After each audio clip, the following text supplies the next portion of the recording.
folks got a way of looking at success like it's some kind of magic trick, a bolt of lightning that only strikes the chosen few. Like some men are just born with something extra, a special kind of grit or a mind that hums a different tune. They talk about mental toughness, like it's a secret handshake for the blessed, a superpower you either have or you don't. But I'll tell you something, ain't much magic in this life that ain't just plain old elbow grease and a stubborn refusal to lay down. Most times, the difference between the man who gets where he's going and the man who just keeps dreaming about it ain't a matter of what he is, but what he does. What he does when the alarm rings before the sun, when the body aches, and when every fiber in his being screams for the easy way out. It's about doing what others won't. There was a man I'm talking about, Vince. 42 years old, built like an oak that's weathered more than its share of storms, and smelled perpetually of sawdust, diesel, and a faint, lingering scent of cheap coffee. He wasn't a CEO, wasn't an athlete with endorsement deals, wasn't no rocket scientist. Vince was a construction foreman, the kind of man you'd pass on the street and wouldn't give a second glance, but the kind of man you'd trust to build the very foundation of your house or your life. His hands, I remember his hands. They told a story. Knuckles swollen, scarred, the skin rough as sandpaper, calluses built up over decades of gripping hammers, wrenches, and the handles of a jackhammer that vibrated right through your bones. Those hands weren't manicured, weren't pretty, but they were strong, capable hands, the kind that could fix almost anything or pull a struggling truck out of mud up to its axles. They were the hands of a working man, a man who earned every dime and felt it in his bones by the end of the day.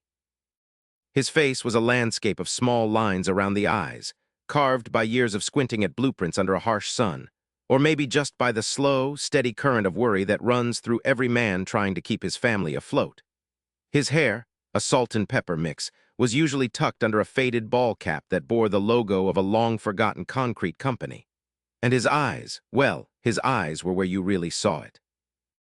They were a steady, quiet blue, not easily excitable, but they held a deep-seated weariness.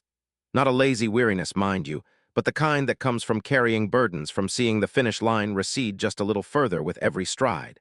He didn't complain much, Vince. Never was one for big speeches or grand gestures. He just showed up, day in and day out, quiet, steady, reliable as the sunrise, even if that sunrise found him feeling a little broken on the inside. He was a man who looked like he carried the weight of the world but wasn't easily broken by it. Not yet, anyway. He just kept going.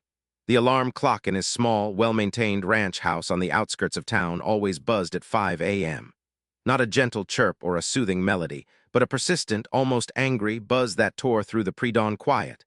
Vince would swing his legs out of bed, the old springs groaning a familiar tune, and his feet would hit the cold wood floor. Sarah, his wife, rarely stirred. She deserved her sleep, he thought, especially with her early shifts at the clinic. He'd walk to the kitchen, the floorboards creaking under his weight, the silence of the house broken only by the hum of the refrigerator. Black coffee, strong enough to strip paint, was his only demand from the early morning. His world was a predictable rhythm of steel beams, wet concrete, and the shouts of men over roaring engines. As a construction foreman, Vince oversaw the skeleton of buildings rising against the sky, guiding the brute force of men and machines into a symphony of controlled chaos. It was a good job, steady. He was competent, reliable, the kind of foreman who knew every bolt and every safety protocol, who could spot a weak weld from 50 yards. He brought home a decent paycheck, enough to keep the lights on, the fridge stocked, and Lily and Ben in new shoes when they outgrew the old ones. Enough was a word that felt like a ceiling. Every month the bills came: mortgage, utilities, Lily's braces, Ben's soccer club fees. He paid them always.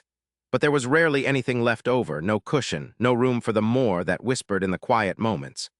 He saw other families at the school, heard talk of vacations, college funds that didn't just exist in a vague someday. A silent, gnawing anxiety lived just beneath the surface, a fear of always just treading water, of never quite getting ahead. He wanted more for Sarah, for Lily, for Ben. He just didn't quite know how to get it. Vince had always believed in hard work. He was proof of it. But he also carried a quiet, unspoken resignation about his place in the world. Mental toughness, he figured, was for the special ones. For the athletes on TV who pushed their bodies to impossible limits, or the CEOs in their fancy suits who made decisions that moved markets. Those folks had a different kind of wiring, a different kind of ambition. He was just Vince, a guy who showed up. An ordinary man, limited by ordinary circumstances. He wasn't special. He wasn't cut out for that kind of relentless drive. He'd done enough his whole life, and it had gotten him this far. He told himself it was fine. He told himself he was content. Yet deep down, a quiet kind of shame sometimes flickered. It was the shame of buried dreams, of ambitions he'd let wither like unwatered plants. D once had ideas, small ones, about starting his own small remodeling business, about learning advanced carpentry techniques. But they always felt too big, too risky, too far outside the safe, predictable boundaries of his life. Those dreams belonged to someone bolder, someone smarter, someone special. Not him. He was a man who worked hard, yes.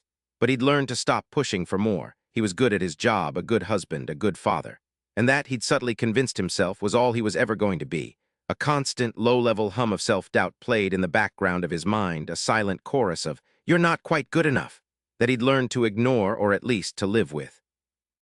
He had built up a sturdy wall of practicality around himself, brick by brick, against the insidious whispers of, "What if?"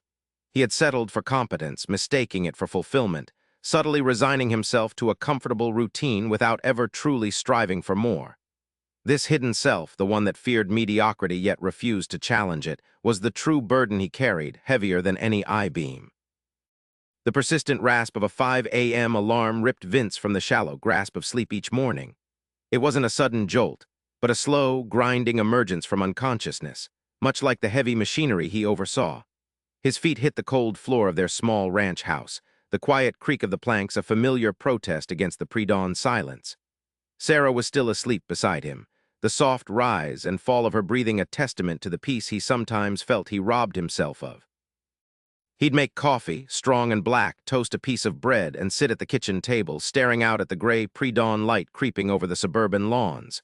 The stillness was a brief reprieve, a quiet before the roar of the day. By 5:45 a.m., he was in his beat-up pickup truck, the worn steering wheel warm beneath his calloused hands. The drive to the construction site was always the same. A patchwork of quiet residential streets giving way to commercial arteries, then finally the familiar silhouette of cranes and scaffolding against the lightening sky. He was a foreman, a good one too. Knew the blueprints like the back of his hand, could spot a weak weld from 50 feet, and had a knack for keeping a crew of rough-hewn men moving even when the job dragged. But it was a grind. Long hours, dust in his lungs, the incessant hum of machinery, the constant problem-solving, often for issues that could have been avoided with a little more foresight from the folks up in the office. Every day he put in his time, made sure the job got done, made sure his men went home safe. He wasn't struggling, not exactly. The bills got paid, the house was warm, the kids had what they needed. But there was always that nagging shadow at the edges, that quiet whisper of what if. What if Lily wanted to go to a good college? What if Ben needed braces or a specialized camp for that thing he was so passionate about? The numbers always seemed to stretch a little thin, just enough to keep him tethered to the familiar, the safe. A modest life, comfortable enough, but never quite more. He'd watch the younger guys on the crew, fresh out of trade school, full of fire, talking about starting their own outfits, making big money. Sometimes a flicker of that old ambition would stir in his gut, a ghost of the entrepreneurial dreams he'd once harbored. He'd picture a small sign, Vince Morty Quality Carpentry, imagine designing custom decks, building bespoke cabinets. But the thought would quickly get buried under a heap of self-doubt. Too much risk, too much paperwork. Too late for that, Vince. He'd shake his head, grab his hard hat, and bark an order at a lazy apprentice. Better to stick to what he knew, to the reliable paycheck, to the quiet competence that earned him respect, if not riches. That fear of mediocrity, the one he'd buried so deep, it manifested itself in other ways, too. He'd hear about people who'd pulled themselves up by their bootstraps or read about some CEO who started in a garage. He'd nod, maybe even offer a quiet admiration, but always with the unspoken caveat. They're different. They had that spark, that drive, that mental toughness that Vince genuinely believed was an innate gift, something you were born with, like blue eyes or a quick wit. It wasn't for him, the ordinary man who just showed up every day. He believed he was limited by his circumstances, subtly resigning himself to a life of comfortable routine without striving for more. This subtle resignation was his heaviest burden, a quiet, insidious acceptance of less than he was capable of. He was good, yes, but good enough had become his personal ceiling, a self-imposed limit he rarely, if ever, considered trying to break. The gap between the man he was and the man he sometimes, in the dead of night, wished he could be, felt like a chasm. He didn't complain much, not out loud. But inside, that quiet hum of, "You're not quite good enough," was a constant companion, a soundtrack to his days. That quiet hum of, "You're not quite good enough," had become Vince's personal soundtrack, a low, constant thrum beneath the surface of his days. But a song, no matter how familiar, can be interrupted. And for Vince, the needle skipped, then shattered one Tuesday evening. It was just after dinner. Sarah was clearing plates, the low hum of the dishwasher a comforting drone. Ben, his 10-year-old, was already engrossed in some video game in the living room, a chorus of alien zaps echoing softly. Lily, his 14-year-old, was usually holed up in her room with headphones on, but tonight she lingered at the table, picking at a stray crumb on the worn laminate. "Dad!" Her voice was small, hesitant, unlike her usual confident tone. Vince looked up from his empty coffee mug, a flicker of concern crossing his face. Lily was a whirlwind of energy, sharp as a tack, always moving, always doing. To see her so subdued was uncharacteristic. "Yeah, kiddo," grunted, reaching for the remote to turn down Ben's game a notch. She pushed a crumpled flyer across the table. It was for the Regional Robotics Competition Club, advanced tier. Her finger traced a complicated diagram of a multi-jointed arm. "Mrs. Evans at school, she said I should try out. She said I have a knack for the programming stuff." A faint blush rose on her cheeks, a fleeting spark of pride. Vince picked up the paper, his calloused thumb rubbing over the slick surface. Advanced robotics. He knew enough about it to know it wasn't building a Lego car. This was serious. It meant late nights, complex problem-solving, maybe even travel. And money, probably. More bills. His stomach tightened a fraction. "That's great, Lilybug, really great."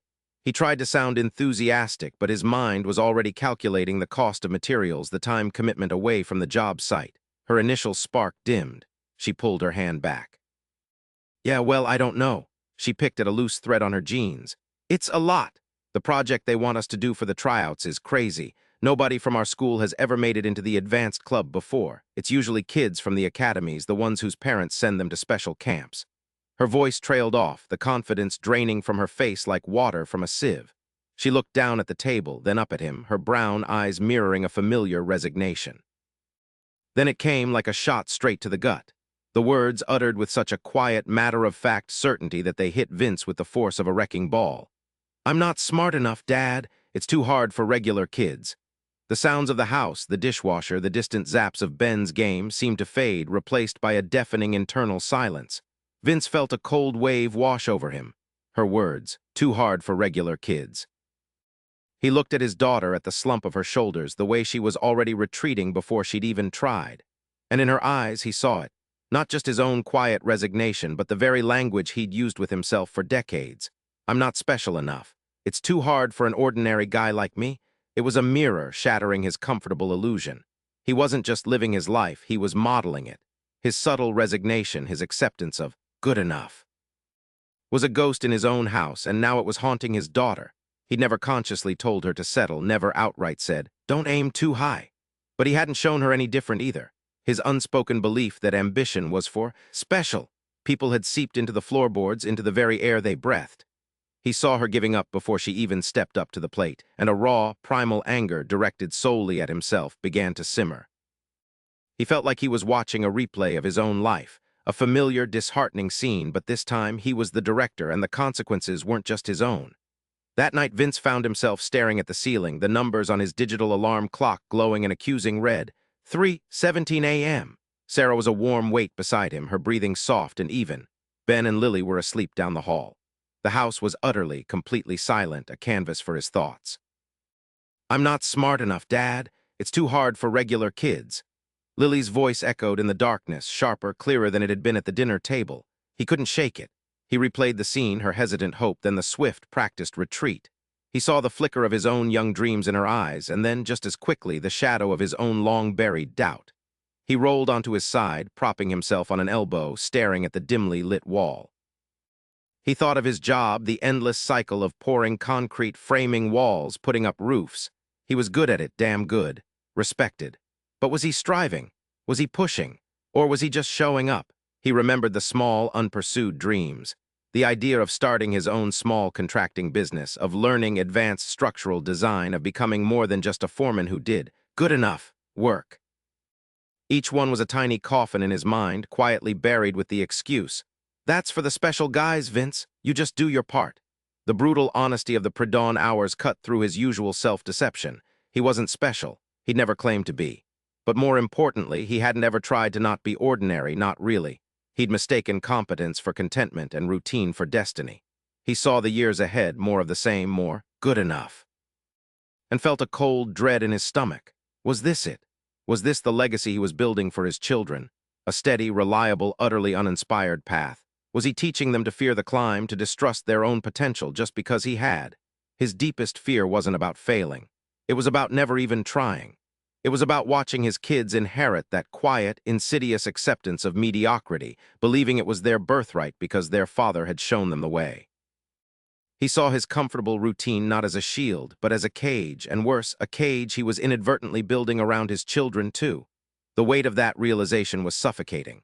He wasn't just tired from a long day's work. He was soul-tired, burdened by the ghost of a potential he hadn't touched. He turned back onto his back, eyes wide open in the dark, the quiet hum of, "You're not quite good enough," now a roaring indictment. Felt raw, exposed, stripped of every excuse he'd ever held dear. The quiet hum of, "You're not quite good enough," now a roaring indictment finally, mercifully broke. It didn't shatter him. Instead, it carved out a space in his chest, a deep, hollow chamber where an old resolve, long dormant, finally stirred. He didn't shout. He didn't even whisper. He just lay there, the pre-dawn dark pressing in, and in the deepest, most exhausted part of his soul, he simply thought enough. It wasn't an aggressive enough, not a defiant one. It was a worn-down, absolute surrender to the truth that he couldn't keep going like this. This steady, comfortable, slowly suffocating path. He didn't have a grand plan. No sudden epiphany illuminated the entire road ahead. All he knew was that the ground beneath him had shifted, and continuing straight would only lead to a deeper grave for his own spirit, and worse, for the spirits of his children. He couldn't live with that. Not anymore. He didn't know what was next, but he knew with every fiber of his being that this quiet resignation, this fear of pushing, this acceptance of just enough, had to end. When the alarm buzzed at 5 a.m., an hour earlier than usual, Vince felt the familiar ache of sleep deprivation. His body, tuned to the grind of the construction site, already registered the deficit. It was a Monday, the cruelest morning of the week, and every instinct screamed for him to hit the snooze button, to roll over, to grant himself just a few more minutes of oblivion. His mind started its well-worn arguments. What's the point? 1 extra hour isn't going to make you an engineer. You're tired, Vince. You need your rest for the job. The bed felt like a warm, inescapable embrace, a siren song promising comfort, and an escape from the cold reality of the day. For a long moment, he just lay there, listening to the quiet breathing of Sarah beside him, the faint sounds of the house settling. He felt the pull, the heavy gravity of habit, threatening to anchor him down. It would be so easy, so utterly normal. Just another day, just another enough. But then, unbidden, the image of Lily's face flashed in his mind, that fleeting flicker of doubt in her eyes when she'd said, "I'm not smart enough, Dad," and something solidified within him. This wasn't about being special. This wasn't about a sudden surge of talent. This was about doing the thing he didn't want to do, the thing that others, himself included until now, would easily opt out of. With a grunt that was more determination than complaint, Vince swung his legs over the side of the bed. The cold floor hit his bare feet with a shock that drove the last vestiges of sleep from his brain. He stood up, feeling every creak in his 42-year-old bones, and shuffled towards the kitchen, the familiar scent of preset coffee brewing already a comfort. He didn't feel inspired. He didn't feel a surge of newfound power. He felt tired. He felt a little foolish. But he kept moving. He poured his coffee, the steam warming his face, and then, instead of going to the usual armchair with the morning news, he walked to the small dining table. On it lay a used textbook on advanced CAD software, one he'd bought online a few days ago on a whim, telling himself it was for later. He opened it to the first chapter, the diagrams and technical jargon already blurring into a foreign language. He ran a calloused thumb over the glossy page. This was going to be hard. He knew it wouldn't be easy. His brain, accustomed to the physical demands of his trade, felt sluggish and resistant. But he was here. He was sitting down. And for the first time in a long time, Vince was doing something that wasn't enough. He was doing what he, and perhaps most others, just wouldn't bother with. He picked up the pencil, ready to make a mess of the margins. That first morning, the pencil felt foreign in his hand, a tool meant for delicate lines and precise curves, not the heavy-duty grip he used for wrenches and hammers. He squinted at the screen of his old laptop, the software a maze of menus and icons. An hour stretched into an eternity. He understood maybe a tenth of what he read, his mind balking at the abstract logic, craving the tangible feel of steel and concrete. Sweat beaded on his forehead, not from exertion, but from the sheer mental strain. He wanted to push the laptop away, to declare it impossible, to retreat to the comfortable numbness of familiar tasks. But the image of Lily's crestfallen face, her own echo of his old resignation, burned in his mind. He didn't understand the why of the software yet, not really, but he understood the why of showing up. When the alarm for his real workday finally chirped, he closed the textbook, his head throbbing, but a small, almost imperceptible spark of defiance flickered inside him. He had done it. Day 3 was harder. The novelty had worn off, replaced by the persistent ache of sleep deprivation. His body, used to hitting the ground running, felt sluggish and stiff. The words in the CAD textbook seemed to actively resist his comprehension. The little voice, the one that used to whisper, "What's the point? And you're not cut out for this," grew louder, more insistent. It painted vivid pictures of him, slumped over the keyboard, eyes glazed over, achieving nothing but a monumental waste of time. Sarah stirred beside him just as he was about to switch off the light and crawl back into bed. He froze. He knew she wouldn't question it, not really, but the thought of her seeing him give up, seeing him revert to the old Vince, stung. He hated that thought more than the exhaustion. So he pushed through, his jaw clenched, tracing incomprehensible lines on a scratchpad, just doing the time. By day 7, a rhythm had begun to assert itself, a grim, unyielding cadence. The 5 a.m. alarm was still a punch to the gut, but the internal debate, though still present, was less frantic. He still didn't feel like an early riser, never would, but the act of getting up felt less like a choice and more like a necessity. He started taking the long way to work, parking further from the site just to add a few more steps, to feel the cold air bite his face and wake him up. At work, he found himself gravitating towards the more challenging tasks. A particularly tricky beam placement that others were hedging on, a malfunctioning crane that no one wanted to touch. He didn't volunteer for praise or even out of a conscious desire to prove anything. It was just the next hard thing, the next thing others wouldn't do. He found a strange kind of focus in it, a clarity that dulled the edges of his constant fatigue. He didn't always nail it. There was one morning, a particularly brutal Tuesday with rain lashing against the windows, when his body simply refused to cooperate. He slept through the alarm, a deep, heavy sleep that felt more like a...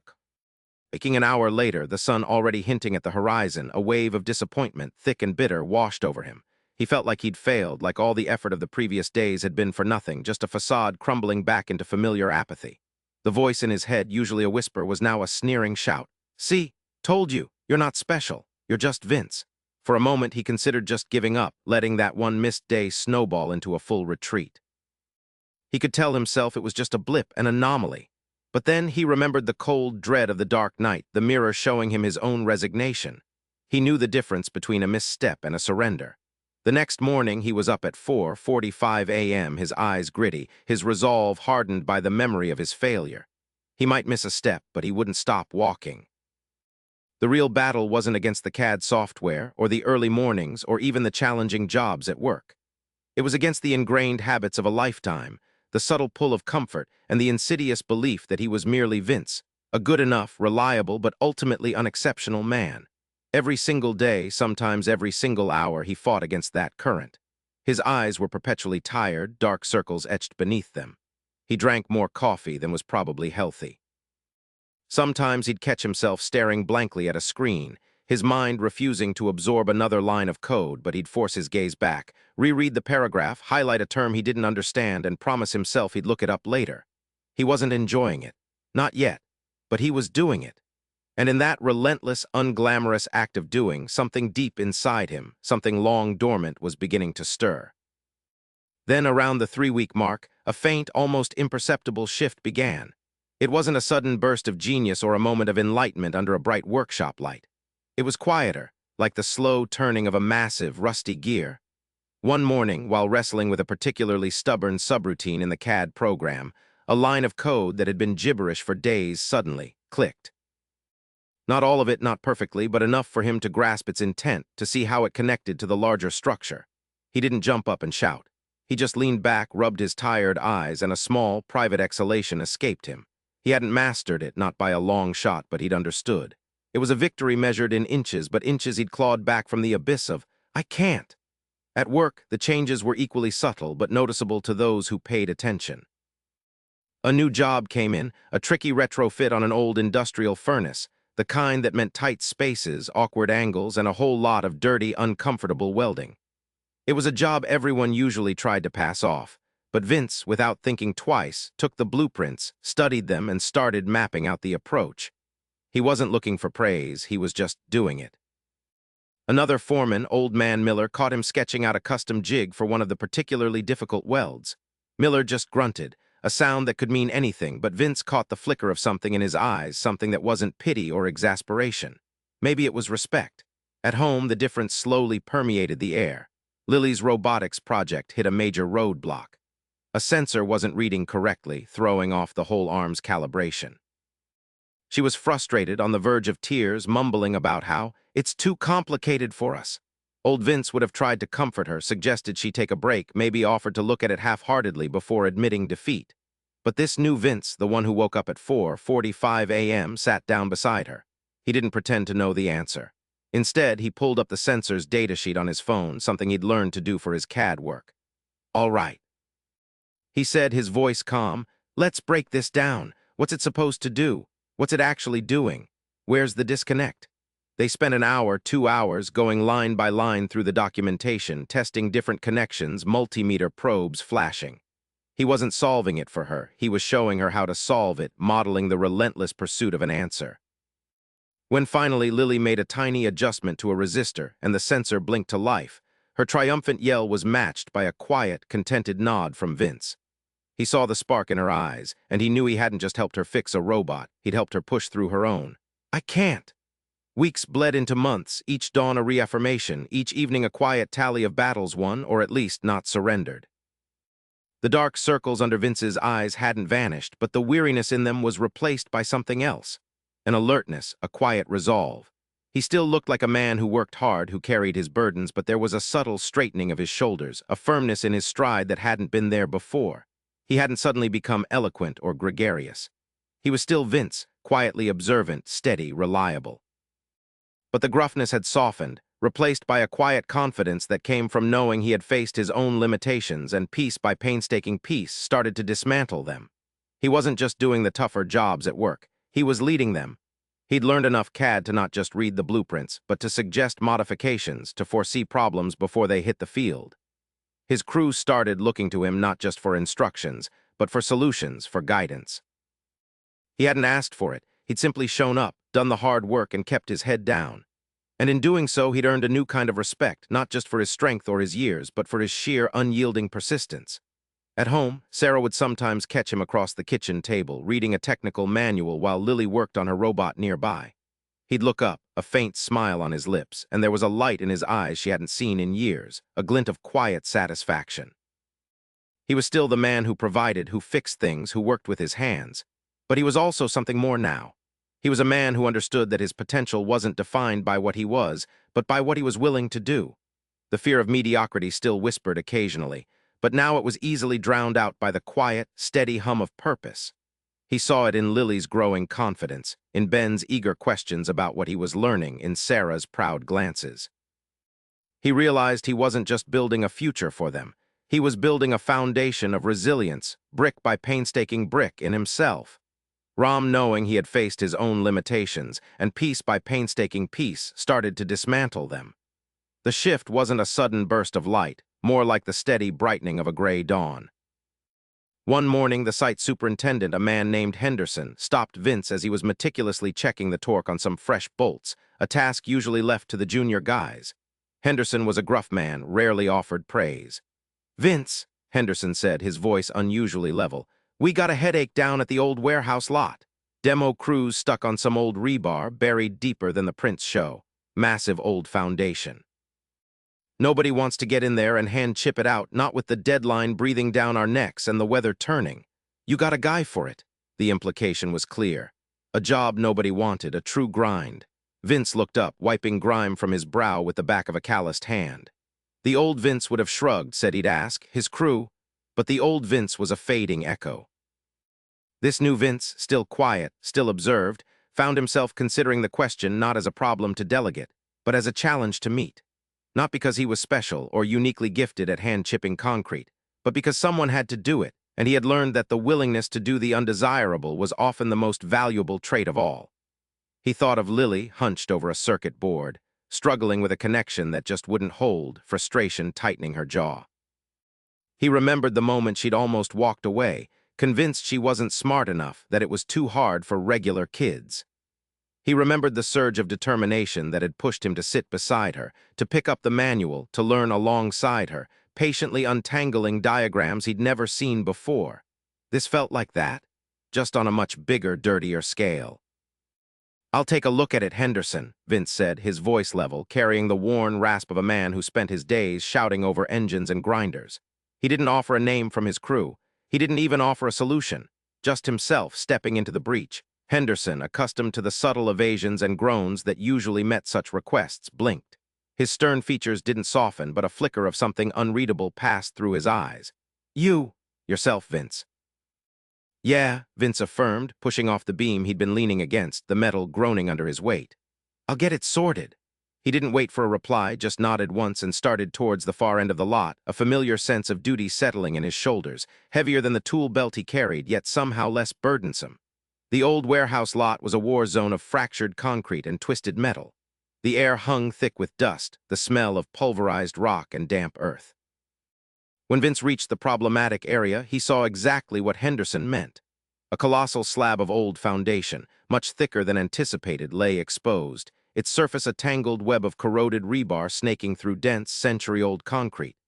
The demo crew had made a dent, then abandoned it, the pneumatic hammers chattering uselessly against the intractable mass. A few younger guys were already packing up, shaking their heads, muttering about overtime and impossible deadlines.